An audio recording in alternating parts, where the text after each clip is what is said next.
ડિંડોલી વિસ્તારમાં ચોથા માળે આવેલી હોટલમાંથી રહસ્યમય રીતે નીચે પટકાતા યુવકનું મોત નીપજ્યું હતું. અજાણ્યા શખ્સ તરીકે આ યુવકનું મોત થયું હતું. પોલીસ પણ આ ઘટનાને લઈને મૂંઝવણમાં મુકાઈ ગઈ હતી. ત્યારબાદ પોલીસ તેના પરિવારજનો સુધી પહોંચતા હકીકત સામે આવી હતી, જેમાં વેપારીનું અપહરણ કરી પુણેથી સુરત લવાયો હતો.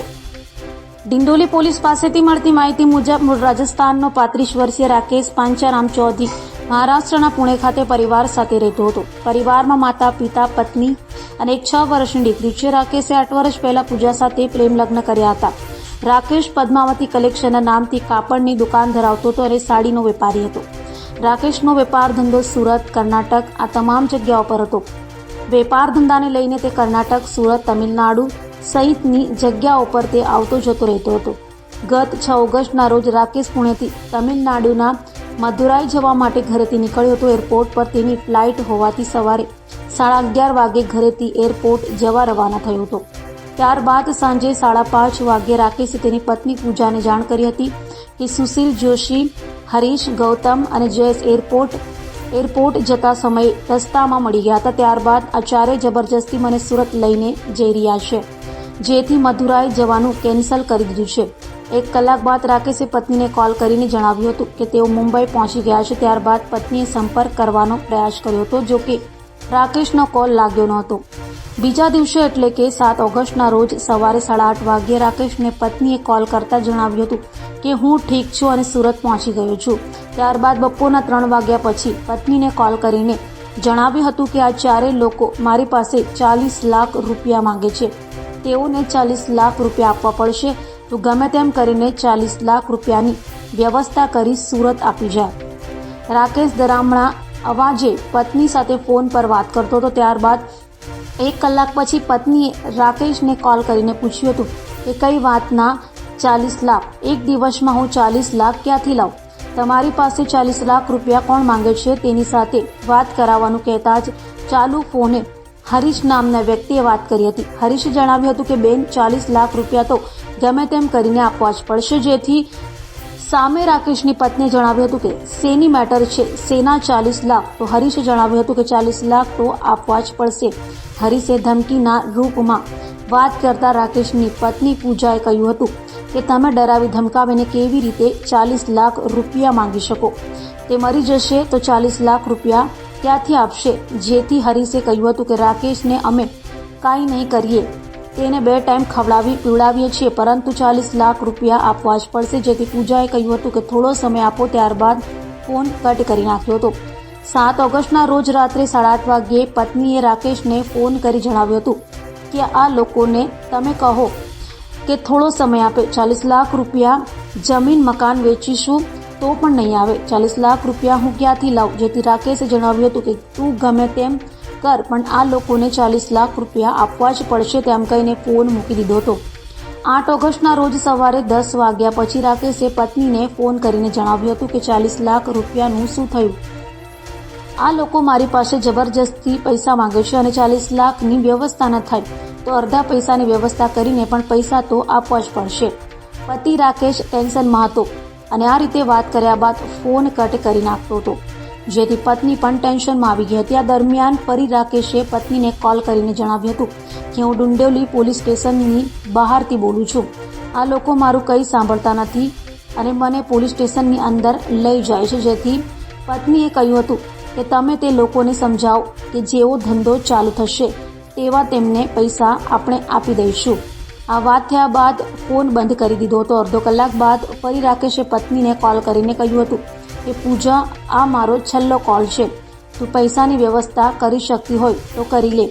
પત્નીને રાકેશે છેલ્લો કોલ હોવાનું કહેતા જ ખૂબ જ ટેન્શનમાં આવી ગઈ હતી. પત્ની પૂજાએ અડધા કલાકે પતિ રાકેશને ફોન ઉપર ફોન કર્યા હતા, પણ રાકેશને ફોન સ્વિચ ઓફ આવી રહ્યો હતો. ત્યારબાદ પત્નીને 9 ઓગસ્ટના રોજ સવારે 11 વાગ્યા આસપાસ પોલીસ દ્વારા રાકેશના મોત અંગે જાણ કરાઈ હતી. પતિના મોતની જાણ થતાં પત્ની પૂજા બેભાન થઈને ઢળી પડી હતી. ત્યારબાદ 10 ઓગસ્ટના રોજ પત્ની સંબંધીઓ સાથે સુરત ખાતે પહોંચ્યો હતો. 7 ઓગસ્ટે રાકેશને ડિંડોલી વિસ્તારમાં મધુરમ આર્કેડના ચોથા માળે આવેલી હોટલ ડિલાઇટ ઇનના રૂમ નંબર 104માં ગોંધી રાખવામાં આવ્યો હતો. સુશીલ જોશી, હરીશ ગૌતમ અને જયેશ આ 4 લોકોએ રાકેશને પુણેથી અપહરણ કરી લાવીને અહીં હોટલમાં ગોંધી રાખી 40 લાખ રૂપિયાની માંગણી કરાઈ રહી હતી.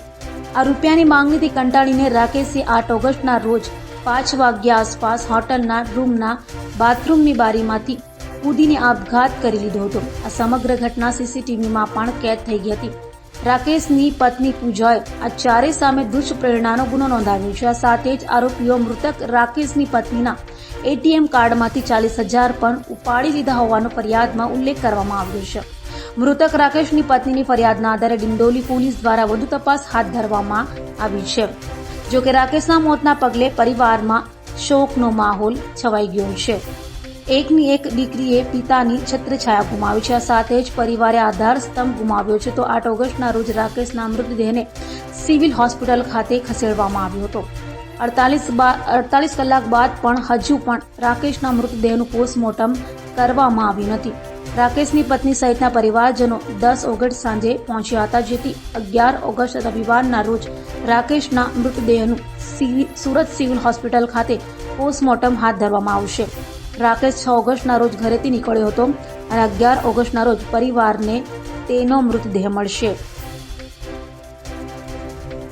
ડિંડોલી પોલીસ સ્ટેશન ખાતે એક બેને આવીને ફરિયાદ નોંધાવી હતી કે એમના પતિ રાકેશ ચૌધરી એમને જે પૂનામાં રહે છે અને બેંગ્લોર બિઝનેસ કરે છે, એમને પાસે 4 વ્યક્તિઓ સુશીલ જોશી, જતીન, હરીશ, ગૌતમ અને જયેશ આ 4 વ્યક્તિઓ એની પાસે પૈસાની માંગણી કરતા હતા.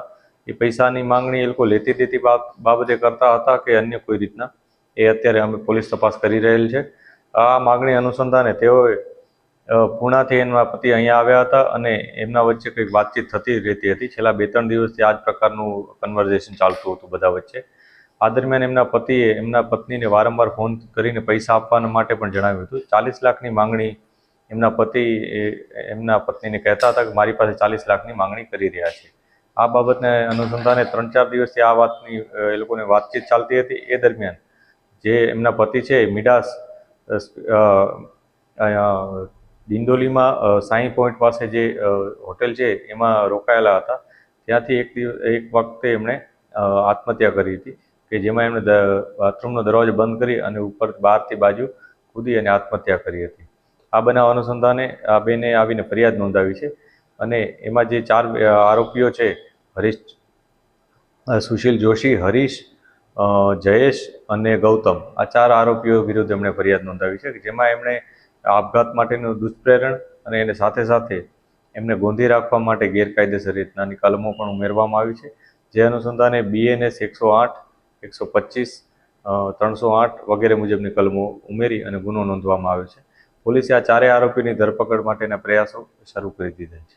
સર, મૃતકની પત્નીના આક્ષેપો છે કે ત્યાંથી પુણેથી અપહરણ કરવામાં આવ્યું છે. પોલીસ આ બાબતે પણ તપાસ કરી રહેલ છે, કેમ કે પુણેથી જો અપહરણ કર્યું હોય અને તો પછી પુના ખાતે પણ કોઈ ફરિયાદ નોંધાઈ છે કે નહીં એ પણ અમારે તપાસ કરવાનું રહે છે. આ ઉપરાંત ત્યાં કોઈ એવી ઘટના છે કે જેમાં એમનું અપહરણ થયું છે કે નહીં એ પ્રકારનું કોઈ ફેક્ટ સામે આવે છે તો એ પ્રમાણે પણ આગળની કાર્યવાહી કરી શકાશે. પરંતુ અત્યારે જે માહિતી છે એ મુજબ એમને ગેરકાયદેસર અહીંયા ગોંધી રાખ્યા હતા. કેટલોક સમય એમને ગાળાગાળી પણ કરી હતી. આ પ્રકારની વસ્તુઓ સામે આવી છે, જે બાબતને લઈને આ ગુનો નોંધવામાં આવે છે. સર, મૃતક શું કામ ધંધો કરે છે અને જે લોકોએ ગોંધી રાખેલી જે મૃતક છે એ કાપડના વેપારી છે. એ અગાઉ પૂનામાં રહેતા હતા અને બેંગ્લોર ખાતે બિઝનેસ કરતા હતા, પરંતુ એ લોકો ગુજરાતમાં સુરતમાં કયા કારણસર આવ્યા એ તપાસનો અત્યારે વિષય છે. જે આરોપીઓ છે તેઓ સુરતના ડિંડોલીના જ રહેવાસી છે મોટાભાગના, અને તેઓ પણ આ જ પ્રકારના કોઈ ફાઇનાન્સ અથવા બિઝનેસના જે ટેક્સટાઇલનો બિઝનેસની લેતી દેતી હોય એ પ્રકારનું અત્યારે લાગે છે. પરંતુ આમાં એ લોકોએ કયા પ્રકારનું દબાણ કર્યું હતું, એની સાથે કયા પ્રકારની વાતચીત કરી હતી અને એ લોકો કેટલા દિવસ અહીંયા રોકાયા હતા એ બધી બાબતે પોલીસ તપાસ કરી રહી છે.